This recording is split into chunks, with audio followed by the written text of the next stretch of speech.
পারে না। আমাদের জেলেরা ক্ষতিগ্রস্ত হয়ে যায় যখন জোয়ার আসে, খাল নেই, ট্রলারগুলো ভেঙে চুরমার হয়ে যায়।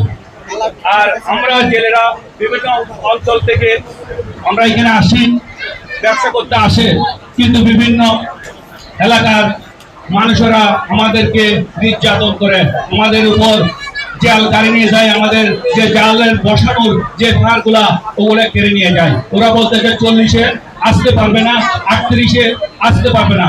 সাগর কারণ সাগর সরকারের, আমরা যেখানে মনে হয় সেখানে মাছ ধরতে পারবো, কিন্তু আমাদের উপর যে নির্যাতনটা চলতেছে আসলে আমরা খুব ক্ষতিগ্রস্ত।